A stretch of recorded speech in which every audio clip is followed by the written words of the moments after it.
আসসালামু আলাইকুম সুপ্রিয় শিক্ষার্থীগণ, আপনাদেরকে শুভেচ্ছা ও স্বাগতম। প্লিজ আপনারা বোর্ডে দেখেন, সূর্য উঠেছে।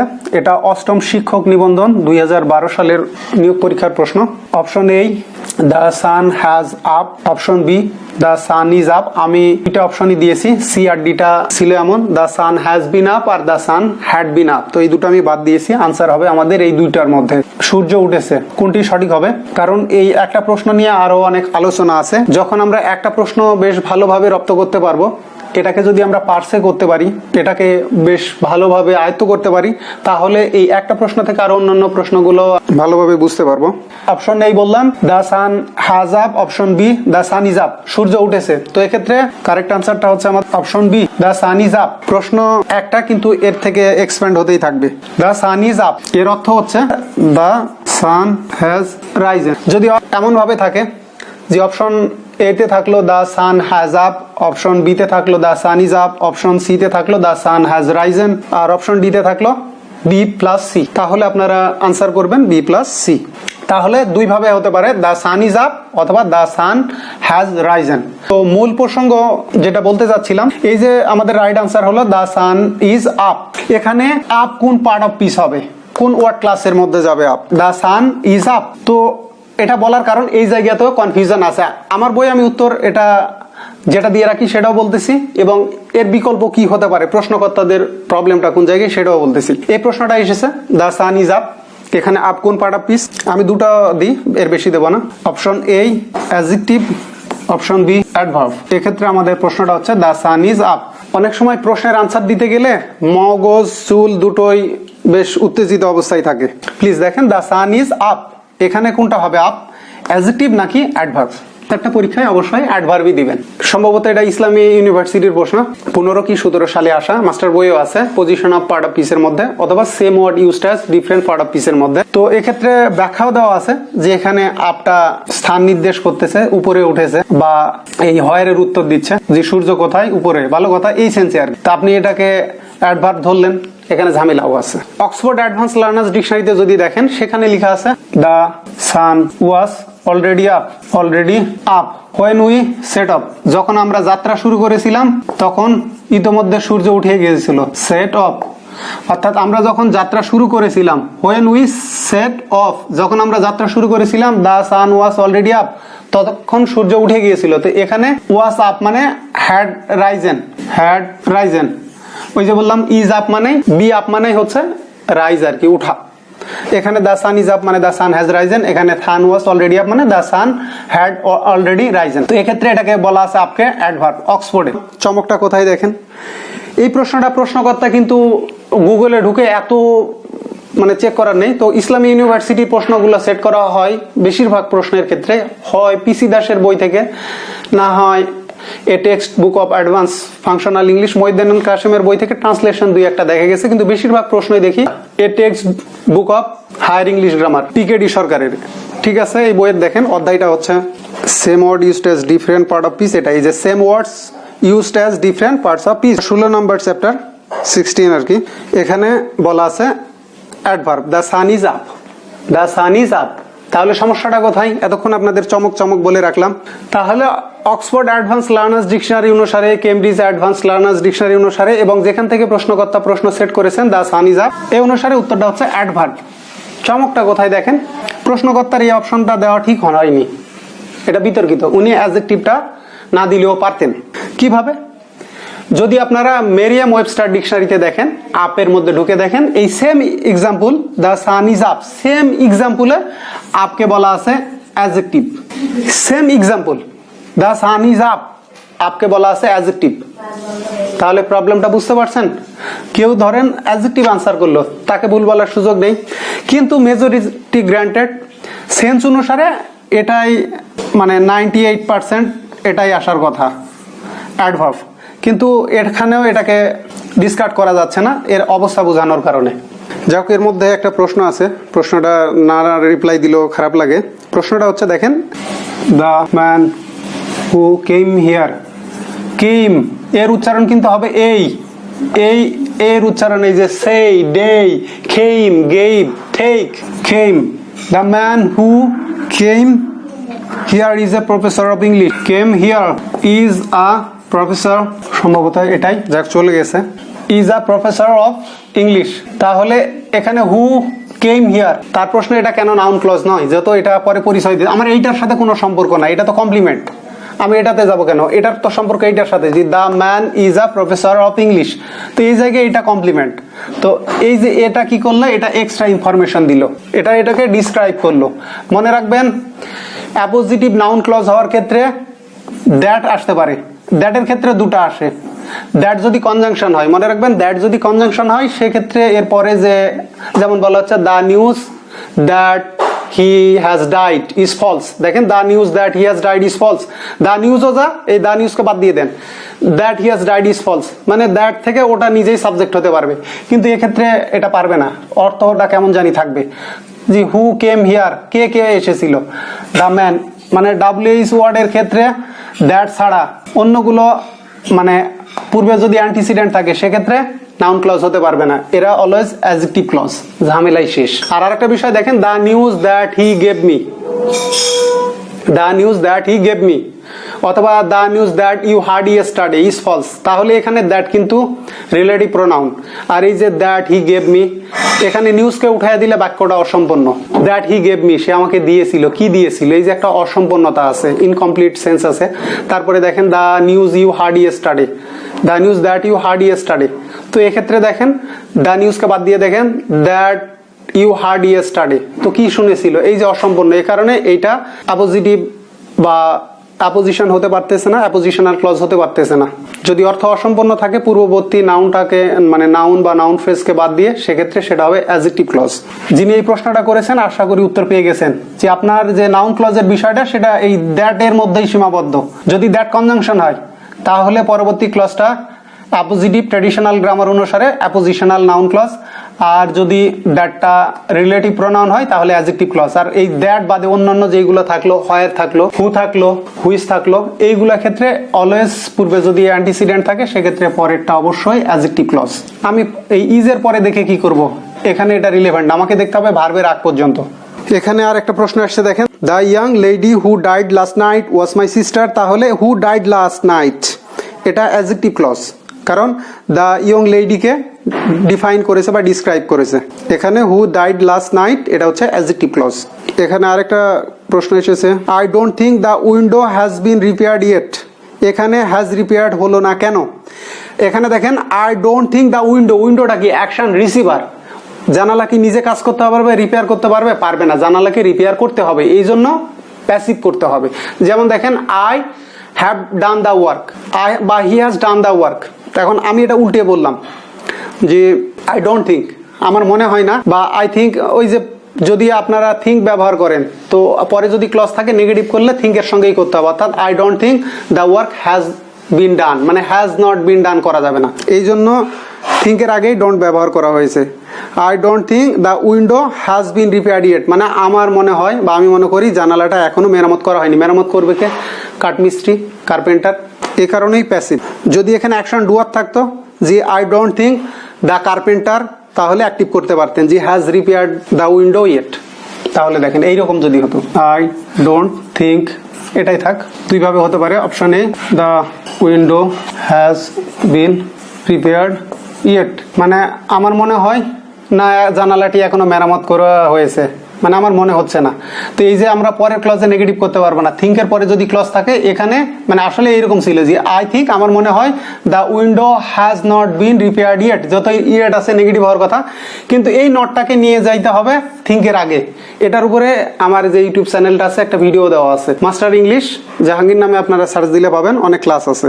তো অথবা এটা এইভাবেও করতে পারেন, or G the carpenter has repaired the window yet, দুইভাবে হতে পারে। হয় যেহেতু আমাদের মানে আমরা প্যাসিভ কেন করি, আমরা প্যাসিভ করি যে ক্ষেত্রে ভার্বের প্রভাবটা যার উপরে পড়বে, মানে যেটা গুরুত্ব পাবে। এখানে আমাদের গুরুত্বপূর্ণ বিষয়টা হচ্ছে উইন্ডো, যে জানালা ঠিক হয়েছে কিনা, এটা কে ঠিক করলো, এটা আমাদের বিবেচ্য বিষয় না।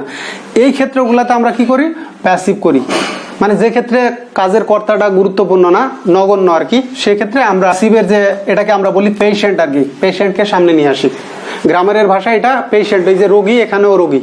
যদি সাবজেক্ট হয়, এই যে যেমন দেখেন দ্য কার্পেন্টার, এই কার্পেন্টারটা হচ্ছে এখানে এজেন্ট, সাবজেক্ট হলো এজেন্ট, মানে কার্পেন্টার রিপেয়ার করতেছে। আর কি রিপেয়ার করবে? উইন্ডো, এখানে উইন্ডোটা হচ্ছে পেশেন্ট, পেশেন্ট না পেশেন্ট।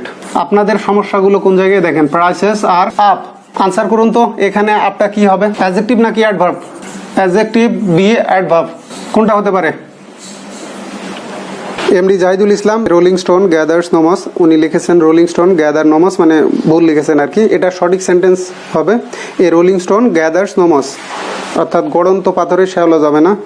তো এক্ষেত্রে রোলিংটা কি? রোলের সঙ্গে আইএনজি, অর্থাৎ রোল ভার্বের সঙ্গে আইএনজি। এটা টাক্সারালি অর্থাৎ গঠনগতভাবে প্রেজেন্ট পার্টিসিপল, কিন্তু ফাংশনালি এখানে স্টোনের অবস্থা বোঝাচ্ছে, এ কারণে রোলিংটা হচ্ছে অ্যাডজেক্টিভ। এটা হচ্ছে পার্টিসিপিয়াল অ্যাডজেক্টিভ বা অ্যাট্রিবিউটিভ অ্যাডজেক্টিভ বা কোয়ালিফাইং অ্যাডজেক্টিভ, যেটাই বলেন, এটা ফাংশনালি অ্যাডজেক্টিভ। আনসারটা অ্যাডজেক্টিভ হওয়াই উত্তম। অ্যাডজেক্টিভ অ্যাডভার্ব কোনটা হবে? প্রাইসেস আর আপ। আরেকটা প্রশ্ন আছে, কাজী মারুফ আহমেদ, এ মডিফায়ার ক্যান বি। আসলে এই লাইনটা কপি করা হয়েছিল ক্লিপস্টোফেল থেকে, কিন্তু বেসিকলি মডিফায়ার হওয়া উচিত হলো, আনসারটা অ্যাডজেক্টিভ হওয়া উচিত। কিন্তু যেহেতু প্রশ্নটা কপি করা হয়েছে ক্লিপস্টোফেল থেকে, এই কারণে উত্তরটা অ্যাডভার্ব দেওয়া আছে বই। কারণ মডিফায়ার, পোস্ট মডিফায়ার হোক, প্রি মডিফায়ার হোক, এইগুলো যেমন প্রি মডিফায়ার হয় সাধারণত অ্যাডজেক্টিভ বা নাউন, অর্থাৎ একটা নাউন যখন আরেকটা নাউনের আগে বসে তখন কিন্তু ওটা প্রি মডিফায়ার, কিন্তু ফাংশনালি ওটা অ্যাডজেক্টিভ। অর্থাৎ নাউন বা অ্যাডজেক্টিভ আর একটা যদি নাউনের আগে বসে, এরা ফাংশনালি অ্যাডজেক্টিভ হিসেবে কাজ করে এবং এদেরকে বলা হয় প্রি মডিফায়ার। আর যদি পরে বসে, বিশেষ করে বসে কোনগুলো, কোনো প্রেপোজিশন বসতে পারে, অথবা প্রেজেন্ট পার্টিসিপল বসতে পারে, অথবা পাস্ট পার্টিসিপল বসতে পারে। তো এক্ষেত্রে এই যে প্রেজেন্ট পার্টিসিপল, পাস্ট পার্টিসিপল বা প্রেপোজিশন, অর্থাৎ এই পার্টিসিপল ফ্রেজগুলো বা প্রেপোজিশনাল ফ্রেজগুলো নাউনের পরে বসে, এদেরকে বলা যেতে পারে পোস্ট মডিফায়ার। তো এরা ফাংশনালি অ্যাডজেক্টিভ। আমি আগামীকাল আমার চুল কাটাবো, এটা হ্যাভ দিয়েও করাতে পারেন, গেট দিয়েও করাতে পারেন। আর এখানে চুলটা কি আপনার? চুল তো আর আপনি কাটবেন না, চুল কাটবে বারবার। তো এখানে চুলকে কাটে, ঠিক আগের কথাই বললাম, যে ক্ষেত্রে আমাদের কর্তাটা জানা থাকে, এজেন্ট বা ডুয়ারটা জানা থাকে, সেক্ষেত্রে এর পেশেন্ট বা অ্যাকশন রিসিভারটাকেই সামনে আনি, যে আমি চুল কাটাবো কবে? আগামীকাল। তাহলে কি হচ্ছে যে আই উইল হ্যাভ অথবা get my hair cut tomorrow, এইরকম। আই উইল, এই সময় ইঙ্ক রান আউট হয়ে গেল। আই উইল হ্যাভ অথবা গেট, এই দুইটার পরে যদি অ্যাকশন রিসিভার থাকে, তাহলে মাই হেয়ার হচ্ছে অ্যাকশন রিসিভার। আর চুল কাটাবো, নাপিত কাটবে, এটা পাস্ট পার্টিসিপল, কারণ কাটের তিনটা ফর্মই সেম, কনজুগেশন করলে একই আসবে। তাহলে হবে I will have my hair cut এখন টুমরো। এক্ষেত্রে দুটাই ব্যবহার করা যাবে, হ্যাভ বা গেট ব্যবহার করেন, এরপরে অ্যাকশন রিসিভার, তারপরে পাস্ট পার্টিসিপল। তো একটা বিষয় আপনারা মনে রাখবেন, এই যে অ্যাকশন রিসিভারের পরে পাস্ট পার্টিসিপল ব্যবহার করলেন, এক্ষেত্রে বাক্যটা কিন্তু প্যাসিভ হয়ে গেল। এটা কিন্তু প্যাসিভ সেন্টেন্স, প্যাসিভ ভয়েস। এর অ্যাক্টিভ করলে কি হবে দেখেন, আই উইল।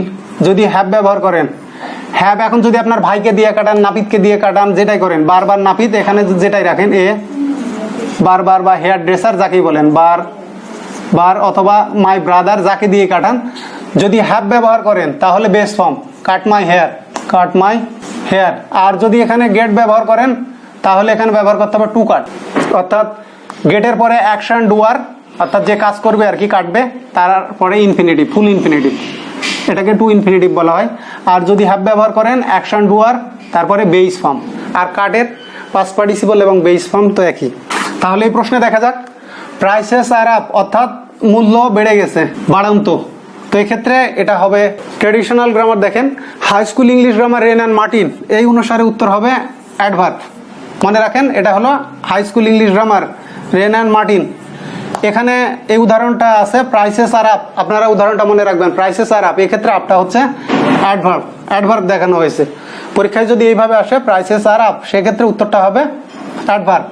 আর যদি এর আগে একটা ফুড পেয়ে যান, তখন বুঝবেন প্রশ্নকর্তা প্রশ্নটি কপি করেছে ম্যাকমিলান ইংলিশ ডিকশনারি থেকে, সেক্ষেত্রে উত্তরটা হবে অ্যাডজেক্টিভ। মানে দুইটা মতামত, high school English grammar Wren and Martin তাদের ট্রেডিশনাল এক অপিনিয়ন, তাদের অপিনিয়ন অনুসারে এখানে অ্যাডভার্ব। আর ম্যাকমিলান ডিকশনারি যারা কম্পাইল করেছে তাদের মতে এখানে আপটা হচ্ছে অ্যাডজেক্টিভ। এই যে রাইটারদের মধ্যে অনেক ভিন্ন মত আছে। তাহলে মনে রাখবেন কি, যদি হুবহু সেন্টেন্সটা পান যে ফ্রুট প্রাইসেস আর আপ, তখন বুঝবেন প্রশ্নকর্তা যিনি প্রশ্নটা পরীক্ষায় সেট করেছেন উনি ম্যাকমিলান ডিকশনারি থেকে নিয়েছেন, উত্তর করবেন অ্যাডজেক্টিভ।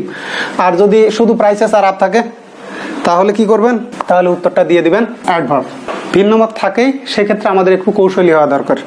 আরেকটা প্রশ্ন আছে, bread and butter is or my favourite breakfast. এক্ষেত্রে উত্তরটা অবশ্যই সিঙ্গুলারই দেবেন। দুটা সেপারেট এলিমেন্ট হলেও এখানে ব্রেড অ্যান্ড বাটার একক খাবার বোঝাচ্ছে, যে কারণে ভার্বটা সিঙ্গুলার দেওয়াই উত্তম। টাইম অ্যান্ড টাইডের ক্ষেত্রে প্রবলেম আছে। টাইম অ্যান্ড টাইডের ক্ষেত্রে high school English grammar Wren and মার্টিনে বলা আছে time and tide waits for no man. ওখানে ওয়েটস দেওয়া আছে, অর্থাৎ ওয়েটের সঙ্গে এস ওয়েটস দেওয়া আছে high school English grammar Wren and মার্টিনে ড্যাশ ফর নো ম্যান। এটা high school English grammar Wren and Martin. আবার কেমব্রিজ অ্যাডভান্স লার্নার্স ডিকশনারিতে দেওয়া আছে ওয়েট, সেম এক্সাম্পল। এখানে আবার ওয়েট আছে। সময় ও স্রোত না, এটা হবে স্রোত কারো জন্য বা কারো জন্য অপেক্ষা করে না। সাধু যাওয়ার দরকার নাই, স্রোত কারো জন্য অপেক্ষা করে না। টাইম অ্যান্ড টাইড, এখানে শুধু টাইমের অনুবাদটাই করবেন, অ্যান্ড টাইডকে বাদ দিয়ে রাখেন। যদি নাম থাকে, এক্ষেত্রে যে বইগুলো আছে সব জায়গাতেই ওয়েট দেওয়া আছে, ঝামেলা শেষ। ব্রেড অ্যান্ড বাটার, এখানে কিন্তু মানে ভাব অনুবাদ চাইনি, জীবিকা লাইভলিহুড চাইনি। এখানে যেটা সেটা হচ্ছে খাবারকে, ফুডকে ইন্ডিকেট করেছে, সেন্স দেখতে হবে। তো এক্ষেত্রে দেখেন ব্রেড আলাদা, বাটার আলাদা, কিন্তু আপনি যখন খাচ্ছেন তখন দুইটা একই হয়ে যাচ্ছে। মূল বিষয়টা কি হলো, যদি একক আইডিয়া বোঝায়, আমাদের থিমটা যদি ইন্ডিভিজুয়াল থিম হয় তাহলে অবশ্যই ভার্বটা সিঙ্গুলার হবে। এই ব্রেড প্লাস বাটার, এই ব্রেডে আপনি বাটার মাখাবেন, তারপরে মাখিয়ে খাচ্ছেন। এই ব্রেডের সাথে বাটার মানে মাখন মাখিয়ে খাওয়াটাই হচ্ছে আপনার প্রাতরাশ, মানে সকালের প্রিয় খাবার। তো তখন এই দুটা মিলে একক খাবার হয়ে যাচ্ছে। যেমন আমরা বলি রাইস অ্যান্ড কারি, তো কারিতে তো অনেক ইনগ্রেডিয়েন্ট থাকে, তো ভার্বকে আমরা প্লুরাল দেবো, প্লুরাল না, সেন্স দেখতে হবে। কনটেক্সট অনুসারে আমাদেরকে আনসার করতে হবে। একটা বিষয় আপনাদেরকে বলে রাখি, অনেক ক্ষেত্রে বিভিন্ন শিক্ষক বিভিন্ন আনসার দেন, কিছু ক্ষেত্রে ভুল আনসার দেন অনেকে, আবার কিছু ক্ষেত্রে অনেকের আনসারও সঠিক হতে পারে। কারণ একটা প্রশ্নে এ বি সি ডি, সাধারণত একটা কারেক্ট আনসার আর 3টা ডিস্ট্রাক্টর থাকার কথা, কিন্তু অনেক ক্ষেত্রে এটা দেখা যায় যে একই প্রশ্নে 2টা কারেক্ট আনসার থাকে, কোনো প্রশ্নে 3টা কারেক্ট আনসার থাকে, কোনো ক্ষেত্রে 4টাই থাকে। এর একটা প্রবলেমটা হচ্ছে, যিনি প্রশ্নটা সেট করেছেন তিনি একটা উত্তর প্রত্যাশা করেছেন, পরবর্তীতে ওই উত্তরটা বাদে অন্যান্য যে অপশনগুলো সেট করেছেন ওর মধ্যে যে কারেক্ট আনসার অটোমেটিকলি 2-1টা হয়ে গেছে, সেটা তিনি জানেনই না। এটা আরেক সমস্যা। এরকম একটা এক্সাম্পল দিই আপনাদেরকে, এক্সাম্পল না দিলে বুঝতে পারবেন না। হুইচ ওয়ান ইজ সিঙ্গুলার, এটা রাজশাহী বিশ্ববিদ্যালয়ের প্রশ্ন। News, C number measles, D number deer, option A crowd. Crowd, এবার আপনারা বলেন রাইট আনসার কোনটা? Which one is singular? Option A crowd, option B news, option C measles, option D deer. এটা RU E2 17-18, অর্থাৎ রাজশাহী বিশ্ববিদ্যালয় E2 unit 2017-18 সালের প্রশ্ন, আর সমাজকর্মে এসেছিল 2005-6 সালে। RU, তাহলে কোনটা সঠিক হবে দেখেন। প্রশ্নকর্তা হয়তো বা চেয়েছেন এইটা, যে নিউজ, নিউজ তো প্লুরাল হয় না, অলওয়েজ সিঙ্গুলার। ক্রাউড সিঙ্গুলার নাকি প্লুরাল, এটা বলেন তো, ক্রাউড সিঙ্গুলার নাকি প্লুরাল? যারা জানেন না তাদেরকে বলে রাখি, ক্রাউডটা সিঙ্গুলার, এর প্লুরাল হচ্ছে ক্রাউডস, CROWDS। এটা সিঙ্গুলার, এর প্লুরাল হচ্ছে ক্রাউডস। নিউজের প্লুরাল নেই। মিজলসটাও সিঙ্গুলার, রোগের নাম। আর একটা বিষয় আপনাদেরকে বলে রাখি, যেগুলো ট্রেডিশনাল গ্রামার বই, আগের বইগুলো, অনেক জায়গাতেই মিজলসকে প্লুরাল ধরা হতো। এ নিজেই সিঙ্গুলার, এর আর কোনো সিঙ্গুলার নেই। আগের বললামই তো, অনেক গ্রামার বই আপনারা যদি চেক করেন, মানে এখন থেকে 40-50 বছর আগে প্রকাশিত যে গ্রামার বইগুলো হয়তো বা খুঁজলে মার্কেটে পাবেন, এইগুলো নিয়ে কিন্তু দেওয়া আছে এটাকে প্লুরাল, যে মিজলস আর, মিজলস হ্যাভ, এইরকম। কিন্তু মডার্ন গ্রামারে এখনকার যে ডিকশনারিগুলো বা গ্রামার বইগুলো, এইগুলো নিয়ে কি আছে, মিজলসকে সিঙ্গুলার, যে মিজলস ইজ ইনফেকশাস বা কন্টেজিয়াস। ঠিক একইভাবে যেমন আমরা ম্যানকাইন্ডের কথা বলতে পারি। ম্যানকাইন্ডের ক্ষেত্রে ট্রেডিশনাল অনেক বই আছে, যেমন PKD সরকার, তারপরে ইরশাদুল্লাহ, তারপরে SM জাকির হোসেন, ইনাদের বই ম্যানকাইন্ডের পরে ভার্ব প্লুরাল দেওয়া আছে, যে ম্যানকাইন্ড আর ওয়ারিড অ্যাবাউট ওয়ার্স। তো এই যে আর দেওয়া আছে, কিন্তু এখনকার যে মডার্ন গ্রামারগুলো, এখন কিন্তু ভার্ব সিঙ্গুলার ব্যবহার করা হয়, যে ম্যানকাইন্ড ইজ অ্যাট স্টেক, মানে মানবজাতির সংকটাপন্ন। এক্ষেত্রে ম্যানকাইন্ডের জায়গায় হিউম্যান রেসও থাকতে পারে। তাহলে এক্ষেত্রে দেখেন ডিয়ার, ডিয়ারের সিঙ্গুলার প্লুরাল একই, তো এটাকে সিঙ্গুলার না প্লুরাল আপনি কিভাবে বুঝবেন? এটা তার মানে এই জায়গায় 4টাই right, crowd, news, measles, deer, এখানে 4টাই রাইট। উনি যে বই থেকে প্রশ্ন করেছেন, হয়তো এই প্রশ্নটা প্রথম 2005 সালে সেট করা, যে গ্রামারগুলো অথবা PKD সরকার বা PC দাসের বই এমন হতে পারে, সেখানে শুধু সিঙ্গুলার হিসেবে পেয়েছেন নিউজকে। অনেক বইয়ে মিজলসকে প্লুরাল দেখানো আছে, ওই সময়ের প্রশ্ন, কিন্তু এখন রিপিট করা হয়েছে। ডিয়ার এর প্লুরাল ফর্ম, অর্থাৎ এখানে প্রশ্নকর্তার চাওয়া যে ভার্ব মানে নাউন সিঙ্গুলার, তার মানে এটা রাইট আনসার ওনার মতে, কিন্তু অ্যাকচুয়ালি এখানে চারটাই singular. Deer singular, measle singular, new singular, crowd singular. ক্রাউডের প্লুরাল হচ্ছে ক্রাউডস, ডিয়ারের প্লুরাল হচ্ছে ডিয়ার, মানে মিজলস নিজেই সিঙ্গুলার, এরা এখন কোনো প্লুরাল নেই। পরের প্রশ্ন, সে আমার সে শক্তিশালী।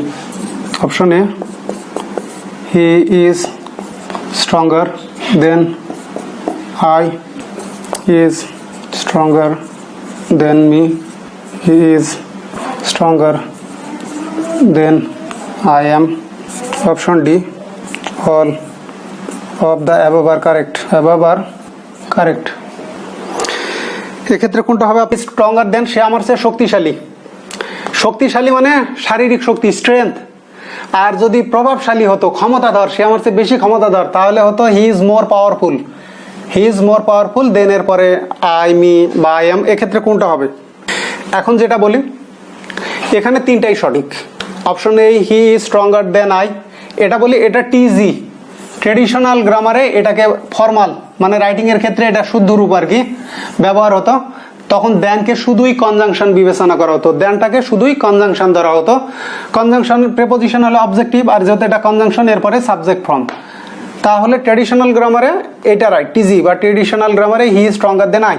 ট্রেডিশনাল গ্রামার অনুসারে এইটা। যদি প্রশ্নকর্তা এমন প্রশ্ন করে, যদি all of the above are correct দিয়ে রাখে, তাহলে সেক্ষেত্রে আপনারা কি করবেন? সেক্ষেত্রে উত্তরটা নেবেন he is stronger than I না, এক্ষেত্রে অল অফ দ্য কারেক্ট থাকলে উত্তর হবে D, he is stronger than I, এটাও right. He is stronger than me, এটাও right. He is stronger than I am, এটাও রাইট। এখন যে বিষয়টা বলি, এই যে এই দুটার আবির্ভাব কোথা থেকে হলো, এইটা স্পোকেনে বহুল প্রচলিত। হি ইজ স্ট্রঙ্গার দেন মি মানে দেনকে প্রেপোজিশন এবং এরপরে অবজেক্টিভ, এইটা স্পোকেনে বহুল প্রচলিত। যে হি স্ট্রঙ্গার দেন হোক, অথবা টলার দেন হোক, অথবা ওল্ডার দেন হোক, সে আমার চেয়ে বয়সে বড়, বা সে আমার চেয়ে লম্বা, সে আমার চেয়ে শক্তিশালী, স্পোকেনে এইটা চলে। ইনফর্মাল কমিউনিকেশনের ক্ষেত্রে বন্ধুকে মেসেজ করতেছেন ইনবক্সে, সেক্ষেত্রে এই যে দেনের পরে মি, যে সে আমার চেয়ে বেশি আয় করে, যে he earns more than me. আর যদি আরো ফর্মাল দেখেন, তা he earns more than I. কিন্তু মডার্ন গ্রামারে দেখেন, এখন দেখবেন Oxford advance learners dictionary, Cambridge advance learners dictionary এবং অক্সফোর্ডের যে প্রমিনেন্ট গ্রামার বইগুলো, এগুলো কিন্তু দেনকে প্রেপোজিশন হিসেবে রিকগনাইজ করা হয়েছে। আগে দেনকে বলা হতো কনজাংশন, যে কারণে এটাকে ধরা হতো কমপ্লেক্স সেন্টেন্স। যে হি স্ট্রঙ্গার দেন আই, এটা কোন ধরনের সেন্টেন্স? কমপ্লেক্স, কারণ এখানে একটা মেন্টাল ভার্ব উজ্জ রাখা হয়, যে এরপরে একটা ভার্ব উজ্জ আছে, এই ভার্ব অনুসারে এই ভার্ব, এটাকে বলা হতো প্রো ভার্ব। প্রো এর পরে হাইফেন, তারপরে ভার্ব। প্রবাদ না কিন্তু, প্রো ভার্ব। যেমন কি বললাম, যে he earns more than I do, অর্থাৎ সে আমার চেয়ে বেশি আয় করে। এই যে he earns more than I do, আর্নের পরে আমি আই ডু, ডুটা ব্যবহার করলাম, ডুটা হচ্ছে প্রভাব, এখানে এমটা হচ্ছে প্রভাব। তাহলে দেখেন এটা ট্র্যাডিশনাল রাইট, কিন্তু এখন আমরা কি আর এখন আই শ্যাল বলি, যে আই শ্যাল হেল্প ইউ, এখন আর শ্যালের ব্যবহার করি না, কিন্তু এটাকে মোর ফর্মাল ধরা হয়, মানে মাস টু ফর্মাল এবং অনেকটাই ওল্ড ফ্যাশন। তো এইটাও তাই, এখন এটা অনেকটাই ওল্ড ফ্যাশন, যে he is stronger than I, এটা অনেকটাই ওল্ড ফ্যাশন। তো এখন কোন দুটা চলে? এখন মূলত দেখবেন যে অক্সফোর্ড অ্যাডভান্স লার্নার্স ডিকশনারি বা কেমব্রিজে বা মডার্ন যে গ্রামারগুলো, এখন এই দুটার প্রতি। স্পোকেনে এইটা বহুল প্রচলিত, এটা রাইটিংয়ে লেখা যাবে, এটাকে ইনকারেক্ট বলার সুযোগ নেই, কারণ এখন যেহেতু দেন কনজাংশন হিসেবে রিকগনাইজড। আর ফর্মালের ক্ষেত্রে এইটা, যে he is stronger than I M.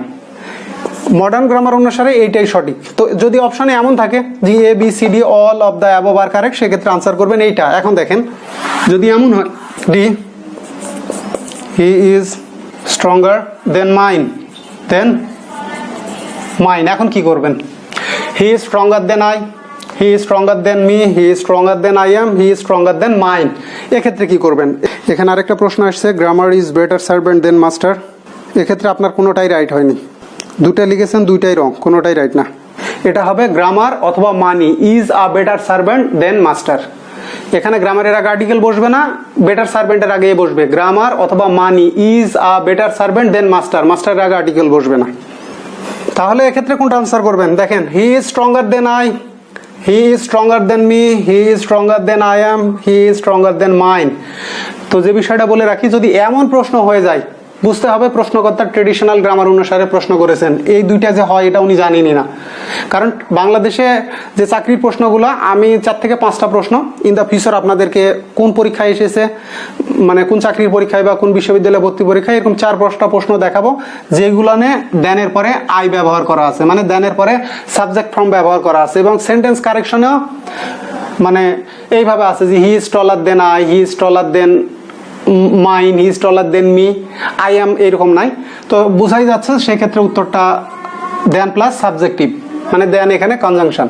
তো এরকম 4-5টা প্রশ্ন আছে। যদি এমন হয় সেক্ষেত্রে এই যে মাস্ট টু, ফর্মাল বা ওল্ড ফ্যাশন এটাই ফলো করবেন, যে প্রশ্নকর্তা ট্রেডিশনাল গ্রামার অনুসারে প্রশ্ন করেছে। এখানে আরেকটা প্রশ্ন আসছে, দো বা অল দো, ভাই দো তো লেখেননি, লিখছেন থট, পরে লিখছেন অল দো। এখানে দো বা অল দো যে কোনো একটা বসতে পারে, যেহেতু স্মল আছে এটাকে আমরা বলি রিডিউসড অ্যাডজেক্টিভ ক্লজ আর কি, রিডিউসড ক্লজ। মানে though the room is small, the room is well furnished, তো বারবার তো দ্য রুম ইজ বলার দরকার নাই, ফর্মালে আমরা এই দ্য রুমকে বাদ দিতে পারি, এক্ষেত্রে দো বসবে। স্মল অ্যাডজেক্টিভ, অ্যাডজেক্টিভ আমরা জানি কনজাংশনের পরে সাবজেক্ট প্লাস বি ভার্বকে উজ্জ্ব রাখা যায়। যেমন ক্যান্সার ক্যান বি কিওর্ড, মানে ক্যান্সার নিরাময় করা যেতে পারে if detected in proper time. Detected মানে ইফ ইট ইজ ডিটেক্টেড, এই যে it is subject plus be ভার্বকে উজ্জ্ব রাখলাম। যেমন কিরকম, I will contact you by phone বা on the phone, I will contact you on the phone, অথবা বাই ফোন বা over the phone if necessary. If necessary মানে ইফ ইট ইজ নেসেসারি, ইট ইজটাকে উজ্জ্ব রাখলাম। তাহলে আশা করি এরপরে আর এই জাতীয় প্রশ্ন আপনাদের সমস্যা না হওয়ারই কথা। তাহলে মনে রাখবেন এইটা রাইটিং এর ক্ষেত্রে মডার্নে আর কি, এখন এটা অধিক গ্রহণযোগ্য, এইটা ট্র্যাডিশনাল পুরাতন নিয়ম আর কি, আর এইটা স্পোকেনে বহুল প্রচলিত দেন প্লাস মি, মানে দেন প্লাস অবজেক্টিভ প্রোনাউন। এক্ষেত্রে দেনটা হচ্ছে প্রেপোজিশন, আর যদি সাবজেক্ট ফর্ম থাকে সেক্ষেত্রে কনজাংশন। দেখেন he is taller than I, এখানে দেন কি প্রেপোজিশন নাকি কনজাংশন? প্রেপোজিশন বি কনজাংশন, কোনটা হবে? হি ইজ টলার দেন আই, এখানে দেনটা কি হবে? দেন না কিন্তু দেন, THAN দেন, দেন। অনেকে আবার ভুলবশত THA দেন করে ফেলে, দেন না কিন্তু, এক্ষেত্রে হবে দেন, THAN দেন। এখানে প্রেপোজিশন হবে না, রাইট আনসার হচ্ছে কনজাংশন। যদি সাবজেক্ট ফর্ম থাকে আই হোক আই অ্যাম থাক, এক্ষেত্রে এটা কনজাংশন। আর যদি মি থাকতো তখন আমরা এটা বলতে পারতাম, মি থাকলে এইটা, আর আই থাকলে conjunction. He is taller than I বা আই অ্যাম, এক্ষেত্রে দেনটা কনজাংশন, আর he is taller than me এক্ষেত্রে দেনটা হচ্ছে প্রেপোজিশন। আর এটাও মনে রাখবেন দেন না কিন্তু, THEN না, THAN, অর্থাৎ কম্পারেটিভের পরে দেন বসে। যেমন নো সোনার হ্যাড এর তারপরে দেন, দেন না, THAN দেন। 41তম BCS এর একটা প্রশ্ন আছে, দেখি আপনারা কি করেন। হুজ দ্যাট, এখানে দ্যাট কি? Pronoun, B adjective, C adverb, D conjunction. Who is that, এটা 41তম BCS এর প্রশ্ন, 41st BCS প্রশ্ন। আর একটা আসছে, কনজাংশন হলে কি যে he is stronger than I, যদি আই বলি সেক্ষেত্রে সেন্টেন্সটা হবে কমপ্লেক্স সেন্টেন্স, কারণ দেন আই মানে দেন আই এম, এটা subordinate clause, adverbial clause of comparison. সবাই পারছে প্রোনাউন। প্রশ্নটা হলো এটা কিভাবে প্রোনাউন। যেমন দেখেন আমরা যদি এইভাবে বলি যে what's that in your pocket বা in your hand, in your pocket অথবা হ্যান্ড, তোমার হাতে কি বা পকেটে কি। কেউ একজনকে বলতেছে what's that in your hand, what's that in your pocket, তো বলতেছে ও নাথিং, মানে কিছু না। তো এক্ষেত্রে দেখেন আমাদের সাবজেক্টই এখানে আমি হোয়াটস দ্যাট আমি এক্সট্রা ইজ লিখে ফেলছি। তাহলে দেখেন হোয়াটস দ্যাট বা হুজ দ্যাট, এটা মানে হচ্ছে আমাদের ইজ। এখানে একটা ব্যতিক্রম আছে, সেটা হচ্ছে প্রোনাউনও কিন্তু কমপ্লিমেন্ট হয়, অনেক সময় আমরা এড়িয়ে যাই, সাধারণত বলা হয় এই কারণে। তাহলে দেখেন জি what is that, what is that, এটা এখানে কমপ্লিমেন্ট। যেমন কিরকম আমরা বলি he is good, he is good, এখানে হি ওজ এ গুড ওসে, এখানে হোয়াট ওজ আ দ্যাট ওতা, এখানে হু ওজ এ দ্যাট ওতা, মানে হুজ দ্যাট ওভার দেয়ার, ওখানে কেরে হুজ দ্যাট ওভার দেয়ার, ওখানে কেরে। তো এই যে দ্যাটটা এখানে কমপ্লিমেন্টের মতো বসেছে, জি দ্যাটস মি ওভার হিয়ার, এখানে আমি। প্লিজ এই উদাহরণ দুটো আবারও কম্পেয়ার করে লিখে রাখেন। হুজ দ্যাট মানে হু is that, who is that. এটাকে নেক্সট টাইম যদি মডিফাই করে দেয়, এমন করে দিল যে ওভার দেয়ার। ওভার দেয়ার মানে ওখানে, নির্দিষ্ট একটা, যে ওখানে কে রে, who's that, who is that. ভালো কথা। এখন এটা এইভাবে দিতে পারে, হু এর জায়গায় যদি নেক্সট টাইম আসে হোয়াটস, লিখে রাখেন হোয়াটস মানে what is that, what is, what's মানে what is that in your hand, hand অথবা ইন ইউর পকেট। তাহলে এখানেও দ্যাটটা হচ্ছে প্রোনাউন, এটাও প্রোনাউন। এটা কোন pronoun?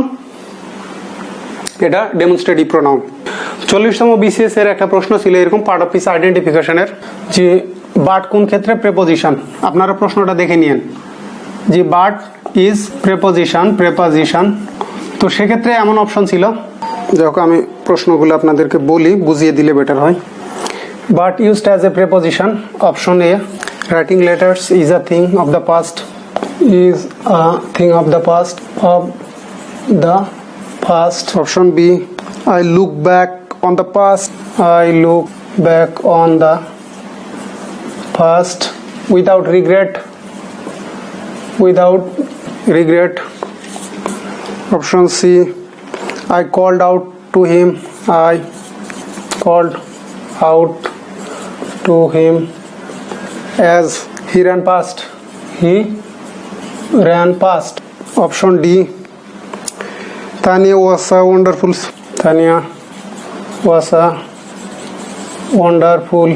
singer, but she's past her prime. Past her. যাক মাস্টার বই এটা টাইপিং মিস্টেক আছে, আপনারা ঠিক করে নেন। যাদের কাছে বই আছে মাস্টারের টাইম লেখা আছে, TIME আছে, কিন্তু ওখানে হবে প্রাইম। প্রাইম মানে জীবনের সেরা বা উৎকৃষ্ট সময়, মানে সবচেয়ে সফল যে সময়টা আর কি। সেটা একজন খেলোয়াড়ের জীবনে হতে পারে, সেটা কোনো গায়কের জীবনে হতে পারে, নায়কের জীবনে হতে পারে, ব্যবসায়ীর ক্ষেত্রে হতে পারে। সেক্ষেত্রে আমরা ওই শ্রেষ্ঠ সময়কালকে, উৎকৃষ্ট সময় বা সবচেয়ে সফল সময়কে বলি প্রাইম। আছে টাইম, হবে প্রাইম। এখন ব্যাখ্যা করবো এখানে কেন হবে। এক্ষেত্রে কোনটা, which one of the following sentences but is used as preposition, এটা 40তম বিসিএস এর প্রশ্ন, 40তম বিসিএস। তো এক্ষেত্রে দেখেন writing letters.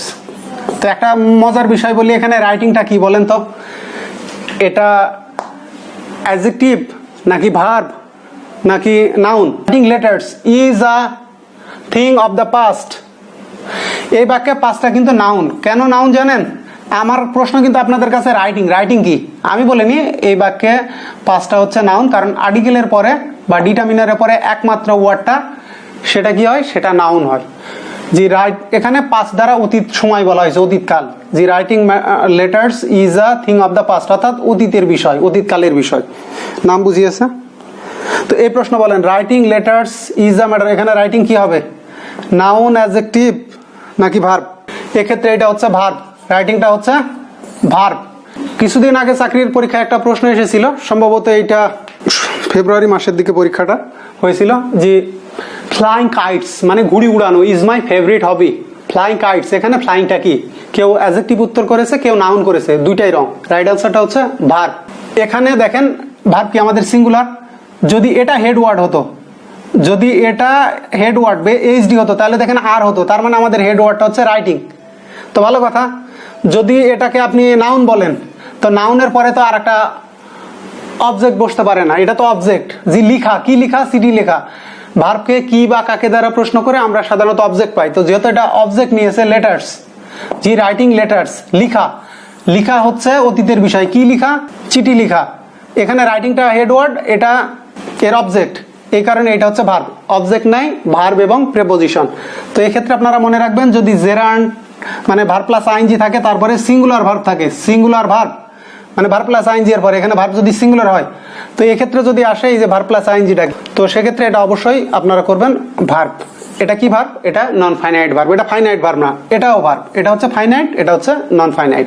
G writing letters is a matter of the past, এটা হচ্ছে ফাইনাইট ভার্ব, আর এটা হচ্ছে নন ফাইনাইট ভার্ব। আর এই যে পুরোটা মিলিয়ে জি রাইটিং লেটার্স, এটা মিলিয়ে হলো নাউন ফ্রেজ। এই জেরান্ডিয়াল ফ্রেজ বা নাউন ফ্রেজ হচ্ছে ইজের সাবজেক্ট, এটা পুরোটা মিলিয়েই নাউন ফ্রেজ। এই পুরো অংশটা কাজ করেছে নাউনের মতো, নাউন ফ্রেজ। জি রাইটিং লেটার্স, আবারও মনে রাখেন যদি এমন হয় রাইটিং লেটার্স। ঠিক আছে, এই যে দেখেন flying kites is my favourite হবি, তো এক্ষেত্রে রাইট আনসারটা হবে ভার্ব।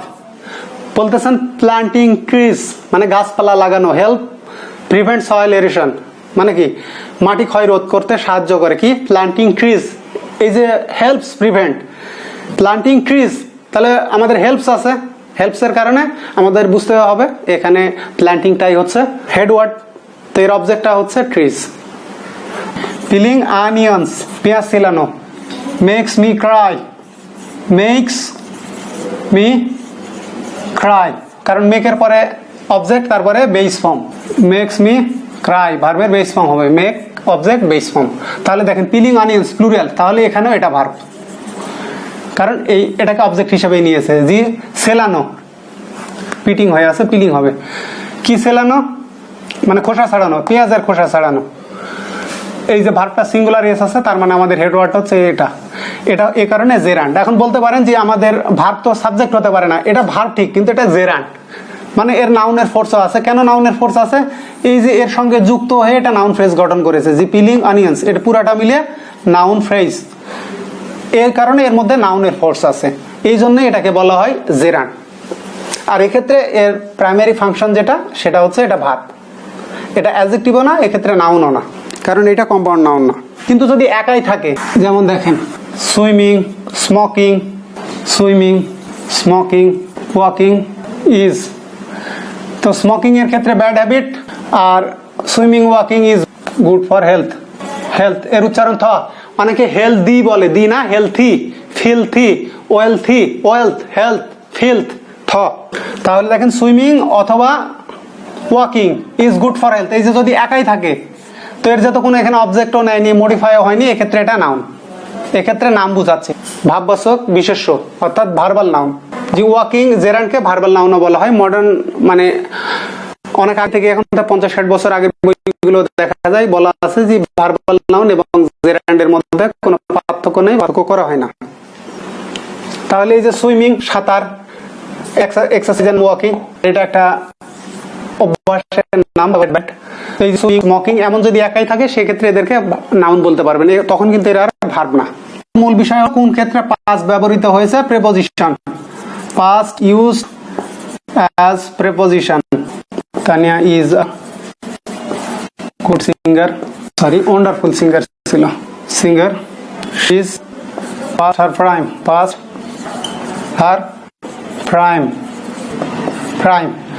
মানে কি বললাম? জীবনের সেরা সময়, যেমন কি সে তার জীবনের সেরা সময়ে মারা গেল, he was cut off in the prime of his life. তাহলে এক্ষেত্রে দেখেন Tania is a wonderful singer but she is past, এখানে মানে হি হ্যাজ নাই, তো এখানে শি মানে she is past her prime, এখানে হার প্রাইমটা হচ্ছে হার প্রাইম, এখানে হারটা পজেসিভ প্রোনাউন না, কিন্তু এটা অ্যাডজেক্টিভ আর কি, ডিটারমিনার, আর এটা নাউন, তার মানে এটা নাউন ফ্রেজ। দেখেন নাউন, এই নাউন ফ্রেজকে যুক্ত করলো কোথায়? এই যে ইজ এর সঙ্গে, শি ইজ মানে শি ইজ কে যুক্ত করেছে পাস্ট। এখানে পাস্টের অর্থ হলো পেরিয়ে বা ছাড়িয়ে, কারো সামর্থ্যের উপরে বা কারো বয়স বা সামর্থ্য পেরিয়ে তাহলে আমরা ব্যবহার করি পাস্ট। যেমন এখানে দেখেন Tania is a wonderful singer, সে অসাধারণ বা চমৎকার গায়িকা। তো পরে but she is past her prime, তার মানে কি তার সেরা সময়টাকে সে ছাড়িয়ে এসেছে।